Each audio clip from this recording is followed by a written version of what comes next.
Hello friends, स्वागत है आपका हमारे YouTube channel agriculture smart study पर। आपके फ्रेंड ग्रुप में रिलेटिव्स में जो कोई भी डेयरी साइंस की तैयारी कर रहा है, ये क्लास उसको भी शेयर कर दिया करिए ताकि वो भी पढ़ सके और आने वाली एग्जाम्स के लिए तैयारी कर सके। तो चलिए स्टार्ट करते हैं आज की क्लास। क्वेश्चन नंबर फर्स्ट है, salt in a solution is called. Salt जो है सॉल्यूशन फॉर्म में है तो उसको क्या बोलेंगे, मतलब साल्ट जो है वो वाटर के साथ डिजॉल्व्ड है, तो वो जो सॉल्यूशन बनेगा उसको क्या बोलेंगे, brine solution. Option A is correct.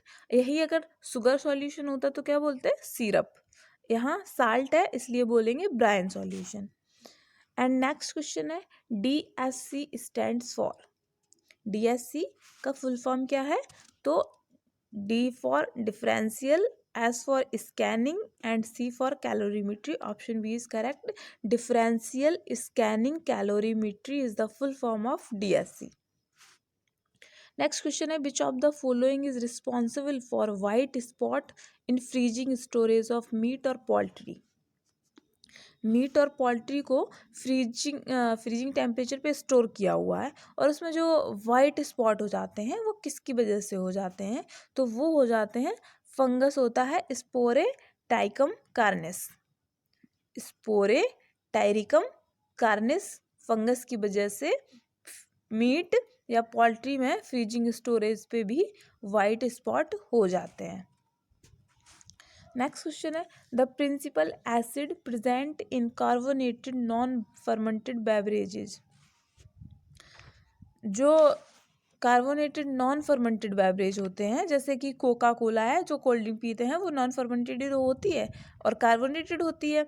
तो जो कार्बोनेटेड नॉन फर्मेंटेड बेवरेज होते हैं उसमें प्रिंसिपली कौन सा एसिड जो है वो प्रेजेंट रहता है, तो उसमें रहता है फॉस्फोरिक एसिड। ऑप्शन ए सही है। और फॉस्फोरिक एसिड जो है वीक एसिड है, इसका फॉर्मूला H3PO4 है।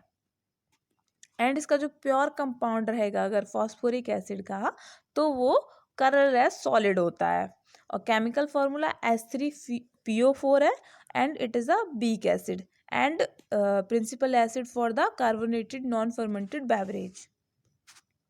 नेक्स्ट क्वेश्चन है, the instrument use to check the salt content in brine solution. Brine solution है, उसमें साल्ट कंटेंट को चेक करना है कि कितना है। जैसे कि ये एक ग्लास मान लेते हैं, एक ग्लास ब्राइन सॉल्यूशन है, तो उसमें हमको देखना है कि वाटर में साल्ट जो है वो कितना डिसॉल्व करा गया है। तो उसके लिए इनमें से कौन सा इंस्ट्रूमेंट यूज करते हैं, तो वो करते हैं सलाइनोमीटर। ऑप्शन बी सही है। Salinometer is used for check the salt content in brine solution. Salinometer से पता कर सकते हैं, देख सकते हैं कि ब्राइन सॉल्यूशन में साल्ट कंटेंट कितना है, उसमें जो डिसॉल्व्ड साल्ट है उसकी क्वांटिटी कितनी है, ये पता कर सकते हैं सलाइनोमीटर से। नेक्स्ट क्वेश्चन है, scum formation defect in pickle is caused by. Pickle में स्कम फॉर्मेशन हो जाता है। स्कम फॉर्मेशन क्या होता है कि जैसे साल्ट के साथ किसी को प्रिजर्व किया गया, जैसे पिकल को ही प्रिजर्व करते हैं साल्ट के साथ, तो क्या होता है, कभी कभी देखा होगा कि जैसे थोड़ा सा मॉइस्चर चला जाता है, तब जैसे वो हो जाता है ना, वाइट वाइट फंगस टाइप का दिखने लगता है ना, वाइट वाइट पिकल के ऊपर, वो हो जाता है, वो होता है स्कम फॉर्मेशन डिफेक्ट। एंड वो होता किससे है, तो वो होता है वाइल्ड ईस्ट से। वाइल्ड ईस्ट से होता है scum formation defect in pickle. ये सिर्फ पिकल पे नहीं होता, बल्कि कोई भी चीज़, कोई भी वेजिटेबल या फ्रूट जो भी साल्ट के साथ हम लोग प्रिजर्व करके रखेंगे, वो मोस्टली सब पे ही स्कम फॉर्मेशन डिफेक्ट हो सकता है। और ये किसके द्वारा कॉज होता है भाई, वाइल्ड ईस्ट। नेक्स्ट क्वेश्चन है, the maximum content of fructose in high fructose glucose syrup is. अगर हाई फ्रक्टोज ग्लूकोज सिरप है, फ्रक्टोज ग्लूकोज सिरप क्या होता है, सिरप में मतलब ग्लूकोज फ्रक्टोज का जो है कंटेंट डिजॉल्व होगा, सिरप में शुगर डिजॉल्व होगी, वो होता है सिरप। एंड फ्रक्टोज ग्लूकोज का सिरप है, उसमें मैक्सिमम फ्रक्टोज का कंटेंट कितना होगा, अगर हाई फ्रक्टोज ग्लूकोज सिरप है तो होगा 90%। ऑप्शन डी सही है। 90% content of fructose in high fructose glucose syrup. Next question है, इमल्सीफायर प्रिफर्ड इन कैरामिल और टॉफ़ी मैन्युफैक्चरर्स। अगर टॉफ़ी बना रहे हैं या कैरामिल बना रहे हैं तो इमल्सीफायर जो है वो इनमें से कौन सा प्रिफर करेंगे, मतलब कौन सा यूज़ करेंगे। जैसे दो एमल्सीफायर तो कई होते हैं, उसमें से कोई भी यूज़ कर सकते हैं, लेकिन प्रेफरेंस किसको देंगे, ज़्यादा प्रेफरेंस किसको देंगे, तो वो देते हैं जीएमएस को। ऑप्शन सी सही है, GMS glycerol monostearate, glycerol monostearate GMS को प्रेफरेंस देते हैं कैरामेल और टॉफ़ी बनाते time as a emulsifier. Emulsifier का वर्क क्या होता है, ये बॉडी एंड टेक्सचर को इम्प्रूव करता है एंड विपिंग क्वालिटी जो है वो यूनिफॉर्म विपिंग क्वालिटी प्रोवाइड कराता है।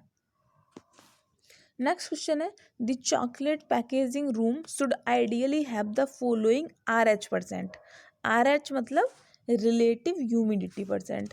जैसे जो चॉकलेट पैकेजिंग रूम है जहाँ पे चॉकलेट पैकेज की जा रही हैं उसके लिए आइडियली रिलेटिव ह्यूमिडिटी परसेंटेज कितना होता है, तो वो होता है 55%।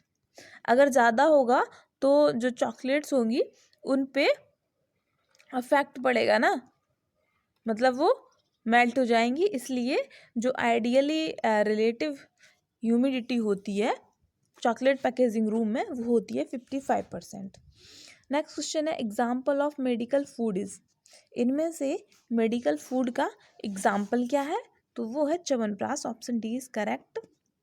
Chyawanprash is used as a medical food. अभी जब कोरोना चल रहा था, स्टार्टिंग में ही जब बहुत ज़्यादा केसेस आ रहे थे, तो आयुष मंत्रालय ने भी यहाँ के जो सिटीजन्स हैं उनको रिकमेंड किया था कि च्यवनप्राश का यूज़ करें अपनी मतलब इम्यूनिटी को बूस्ट करने के लिए।